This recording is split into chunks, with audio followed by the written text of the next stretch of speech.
নমস্কার বন্ধুরা, welcome to our channel, যেখানে ভূতের ভয় নিয়ে চলে এসেছি তোমাদের জন্য আর একটা নতুন রিয়েল হরর স্টোরি।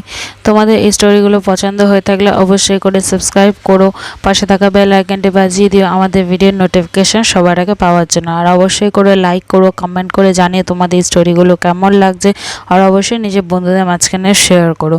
তোমাদের সাথেও যদি এমনি কোনো রিয়েলিস্টিক হরর এক্সপিরিয়েন্স হয়ে থাকে তো সেটাও আমাদের সাথে শেয়ার করতে পারো। ইনস্টাগ্রামের লিঙ্ক নিচে ডিসক্রিপশানে দেওয়া আছে, সেখানে এসে আমাদের সাথে শেয়ার করতে পারো। আর প্লিজ ইনস্টাগ্রামে পেজ করা আছে, সেই পেজটাও ফলো করে নিও। তাহলে চলো আজকের গল্প শুরু করা যাক।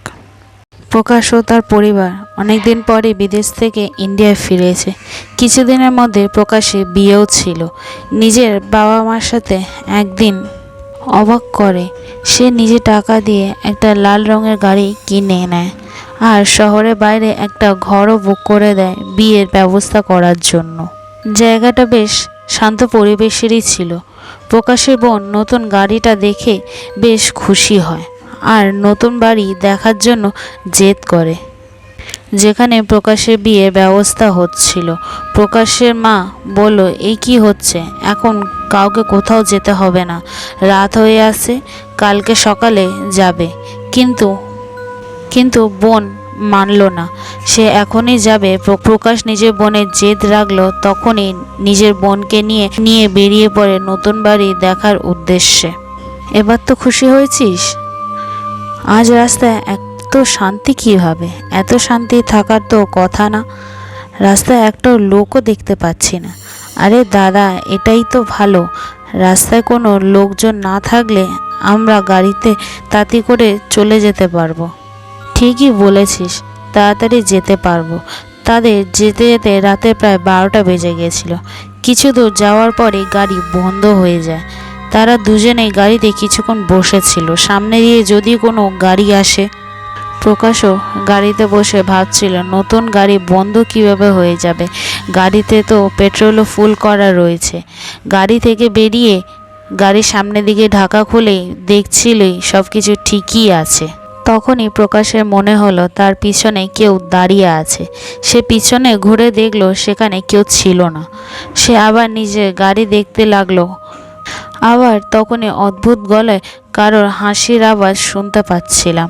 হয়তো কারো কাছ থেকে সাহায্য নিতে পারবো, কিন্তু আশেপাশে কেউই ছিল না। হঠাৎ করে বোনের চিৎকারের আওয়াজ শুনতে পেলাম। গাড়িতে গিয়ে দেখলাম বোন গাড়িতে ছিল না। তাকে আশেপাশে অনেক খুঁজেও দেখলাম, কিন্তু পেলাম না। হঠাৎ করে যে রাস্তায় এতক্ষণ কোনো লোকেরাও যাতায়াত আসা করছিল না, সেই রাস্তায় হঠাৎ করে অনেক গাড়ি ঘোড়াও যাতায়াত শুরু করেছিল। তাদের মধ্যে একটা গাড়ি যা হোক করে থামালাম সাহায্যের জন্য। গাড়িতে একটা বয়স্ক লোক বসেছিল, ওনাকে সব কথাই খুলে বললাম।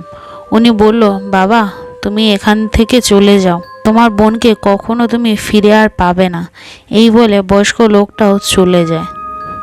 প্রকাশ্য নিজের গাড়ি নিয়ে বাড়ির দিকে চলে যায়। নিজের মাকে সব কথাই খুলে বলে, কি হয়েছে বোনের সাথে, কিভাবে সে অদৃশ্য হয়ে যায়। আমি কালকে আবার ওখানটাই যাব বোনকে খুঁজতে। পরের দিন সকাল হতেই প্রকাশ গাড়ি নিয়ে বেরিয়ে পড়ে ওই রাস্তায় ওই জায়গায় বোনকে খোঁজার জন্য। অনেকক্ষণ খোঁজার পরও তার কোনো কিছু বুঝতে পারছিল না। ওই রাস্তায় ওই জায়গায় বোনকে খোঁজার জন্য অনেকক্ষণ হয়ে যায়, কিন্তু বোনকে আর খুঁজে পায় না। এই রাস্তায় একটু এগিয়ে গেলে একটা গির্জা মন্দির ছিল। সেখানে গিয়ে বোনের জন্য প্রার্থনাই করছিলাম। ওখানকার ফাদার আমার প্রার্থনা শুনে নেয়। ফাদার বলে, গড ব্লেস মাই সান, তুমি যার জন্য প্রার্থনা করছো সে আর বেঁচে নেই। এ বলে, এ কি বলছেন ফাদার? কাল রাতেই তো আমার বোন অদৃশ্য হয়ে গেছে। আমি ঠিক ওকে খুঁজে নিয়ে আসবো, আপনি যাই বলুন না কেন। মাই চাইল্ড, যা কিছু হয়েছে ভগবানের ইচ্ছায় হয়েছে। তুমি এখনও বেঁচে আছো, তার মানে ওই আত্মার মুক্তি পাওয়ার সময় হয়ে গেছে। কার কথা বলছেন ফাদার? এই আত্মার সম্পর্ক তোমার বাবার সাথে জুড়ে রয়েছে। আমার বাবার সাথে কিভাবে ফাদার? সত্যি করে বলুন তো, কি হয়েছিল? যেখান থেকে তোমার বোন অদৃশ্য হয়েছে সেখানে অনেক বছর আগে তোমার বাবা ও তার বন্ধু মিলে একটা মেয়েকে ধর্ষণ করে মাটিতে পুঁতে দিয়েছিল। সেই দিন থেকে মেয়েটা অপেক্ষা করছে তোমার বাবার থেকে প্রতিশোধ তোলার জন্য। আপনি মিথ্যা কথা বলছেন, আমি একথায় বিশ্বাস করতে পারছি না। তুমি বিশ্বাস করো আর নাই করো, এটাই সত্যি। এই কথা যদি সত্যি হয়, আমার বোনকে কেন মেরে ফেলেছে? তোমার বাবা যেমনি ভাবে একটা অসহায়া মেয়েকে মেরে দিয়েছে, সেমনি তোমার বোনেরও মৃত্যু হয়েছে। কিন্তু তার আত্মা এখনো শান্তি পায়নি।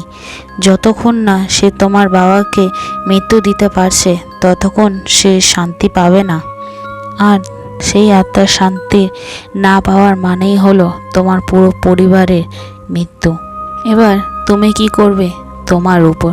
তুমি একটা ভালো ছেলে হবে নাকি ভালো মানুষ হবে, সেটা এবার তোমার উপর। তখনই প্রকাশের ফোন আসে। সে জানতে পারে তার মা সিঁড়ি থেকে পড়ে যায় আর এখন তার মা হাসপাতালে ভর্তি আছে। এই শুনে হাসপাতালের জন্য বেরিয়ে পড়ে।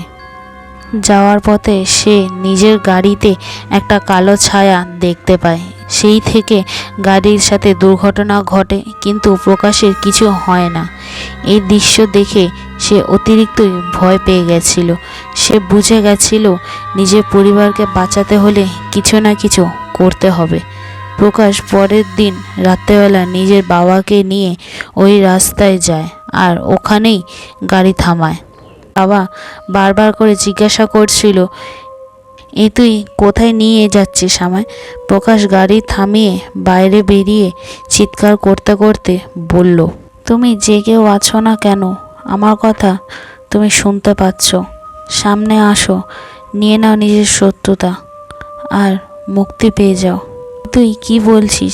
তখনই জঙ্গলের ভিতর থেকে একটা কালো ছায়া বেরিয়ে আসে। দেখতেই দেখতে সে নিজের আসল রূপে চলে আসে। তাকে দেখে প্রকাশের বাবা মাথা দিয়ে ঘাম ছেড়ে যায়। মেয়েটা বাবার দিকে অনেকই রেগে মেগে তাকিয়েছিল। বাবাকে হঠাৎ করে বাইরে বের করে দেয় আর বাতাসে উড়িয়ে দেয়। গলা চেপে বলে, মনে পড়ে? কী রে, মনে পড়ে আমায়? আমার সাথে কি করেছিলিস এখানে নিজের বন্ধুর সাথে মিলে? মনে পড়ে?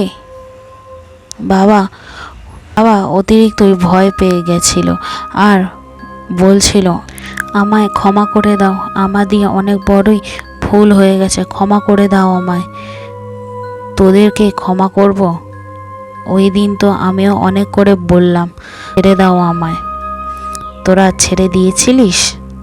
এই বলে বাবার শরীর থেকে সমস্ত জামা কাপড় খুলে নেয় আর বাবার শরীরকে কামড়ে কামড়ে খেয়ে নেয়।